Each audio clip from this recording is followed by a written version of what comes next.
Bueno, hola y bienvenidos a este nuevo análisis a fondo. Hoy tenemos un tema que la verdad estoy encantada de poner sobre la mesa porque rompe bastantes esquemas. Normalmente, cuando se habla de salud, de anatomía o de medicina convencional, pues existe como esta expectativa de De absoluta precisión mecánica, claro, como si fuera ingeniería pura y dura, ¿no? exacto, sí, sí.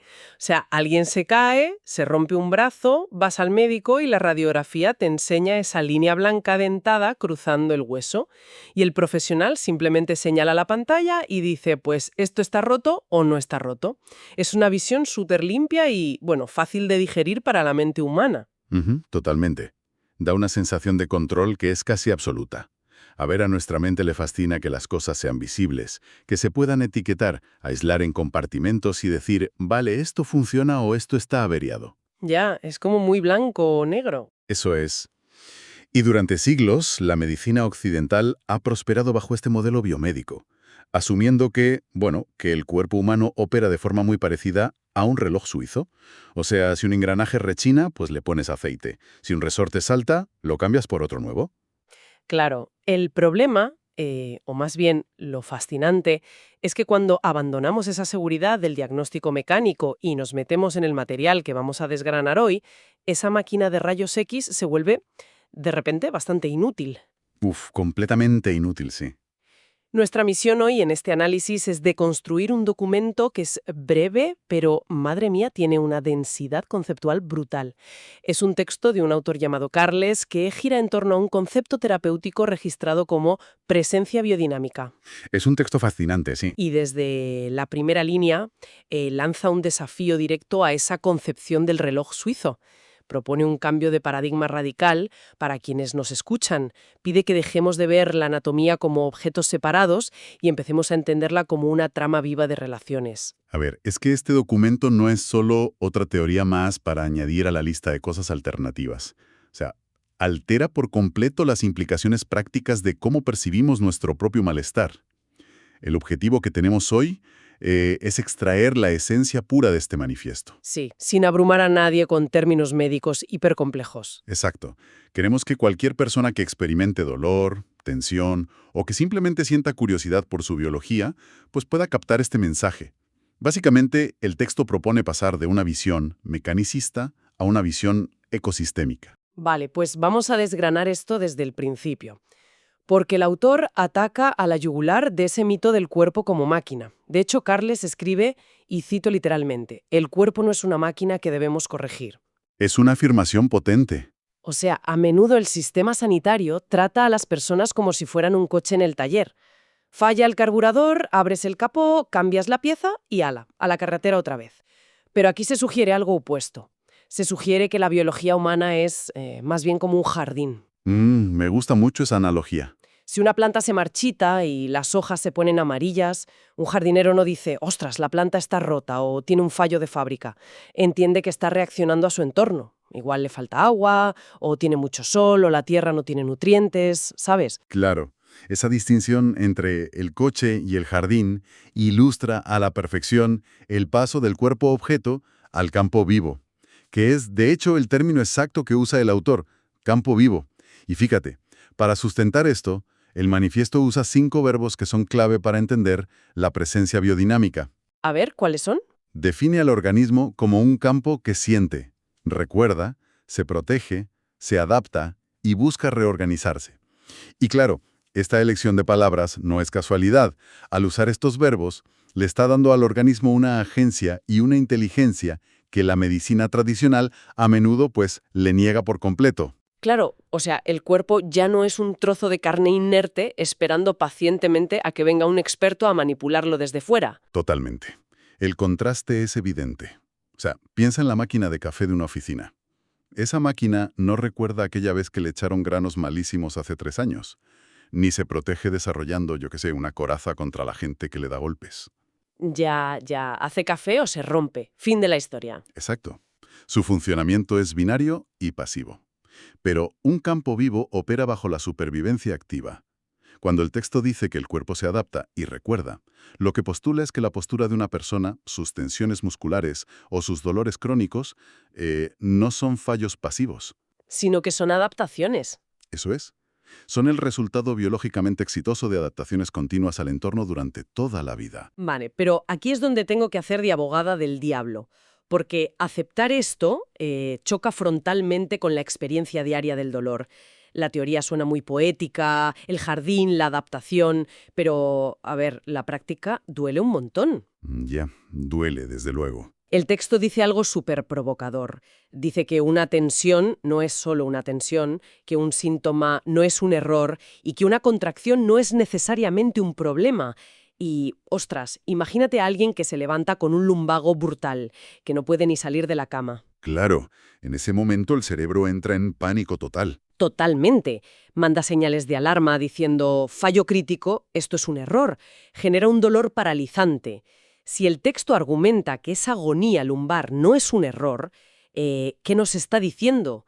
Que esa limitación es en realidad una solución brillante de la biología. Pues, por muy contraintuitivo que parezca, sí. Lo fascinante aquí es cómo redefine el síntoma. El síntoma deja de ser el enemigo que hay que batir, silenciar o anestesiar con pastillas. Pasa a ser visto como un mapa de navegación. ¿Un mapa? Vale. Sí, el texto explica que esa manifestación física es la expresión visible de una red de relaciones mucho más profunda. Y para entender por qué una contracción tan bestia fue una solución en el pasado, tenemos que mirar cómo opera nuestro sistema nervioso frente a las amenazas. Pero cuando hablas de red de relaciones, suena un poco abstracto, ¿no? O sea, si me duele un músculo concreto de la espalda, parece algo muy localizado en esa fibra muscular, no en una relación. ¿A qué relaciones se refiere exactamente el manifiesto? Pues da un inventario súper específico. Vincula la tensión directamente con, y cito, la historia, con el entorno, con el sistema nervioso, con la seguridad, el vínculo y la conciencia. ¡Guau! Abarca muchísimo. Sí. Y para bajar esto a tierra, a un mecanismo biológico real, imagínate una situación extrema. Alguien que sobrevive a un accidente de tráfico muy grave. Vale. En el momento del impacto, el sistema nervioso simpático salta. Los hombros se van a las orejas, el cuello se tensa como una piedra y la respiración se corta. Todo esto para proteger la columna cervical y los órganos vitales. Claro, una reacción instintiva. Exacto. Esa contracción masiva fue una solución magistral. Literalmente le salvó la vida a esa persona en ese instante. Fue la mejor adaptación a un entorno de repente letal. Entiendo. Es supervivencia pura y dura, inscrita en nuestra biología más primitiva, digamos. Eso es. Pero el desafío de la presencia biodinámica aparece años después del accidente. Esa persona va paseando súper tranquila por la calle, oye un frenazo de un coche a 3 manzanas y ¡pum! Sus hombros se bloquean automáticamente y le da una contractura paralizante. Ostras, claro.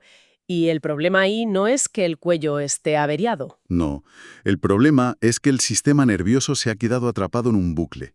Sigue creyendo que el entorno es hostil. El cuerpo físico ha guardado la memoria de esa interacción traumática. Por eso decimos que la tensión es un mapa que señala una falta de seguridad crónica. Madre mía. Si seguimos esta lógica, pues la forma en que solemos abordar la curación se cae por completo. O sea, si alguien va a una clínica para que le quiten esa tensión a base de fuerza bruta, con masajes súper profundos, en realidad se le está haciendo un flaco favor. Totalmente. Sería como, no sé, como alancarle a alguien su armadura en mitad de un campo de batalla imaginario, sin preguntarle antes por qué cree que necesita llevarla puesta. Es que la biología respalda esa deducción al 100%. Si tú quitas la tensión mecánica sin abordar el propósito original que tuvo para el sistema nervioso, el organismo se va a sentir súper invadido y desprotegido. Experimenta un déficit de seguridad enorme. ¿Y qué hace entonces el cuerpo? Pues entrar en pánico, y su respuesta fisiológica natural será reconstruir esa misma tensión muscular en cuanto pueda, a menudo con más fuerza todavía, para recuperar esa falsa sensación de protección. ¡Qué fuerte!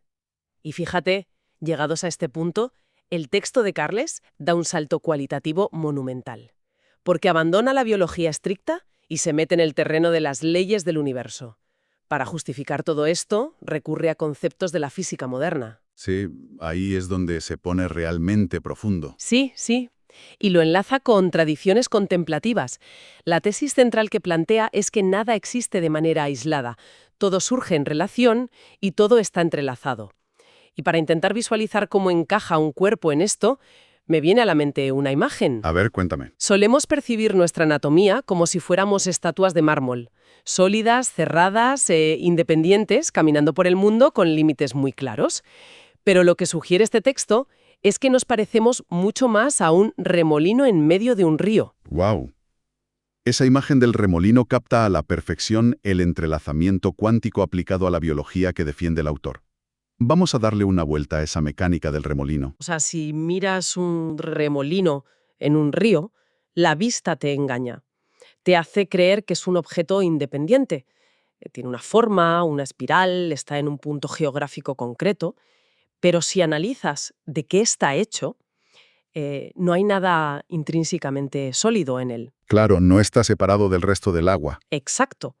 Está hecho segundo a segundo del agua del río que fluye a través de él. Depende totalmente de cosas externas, como la velocidad de la corriente o las rocas del fondo. Si el entorno cambia, el remolino, ¡pum!, desaparece.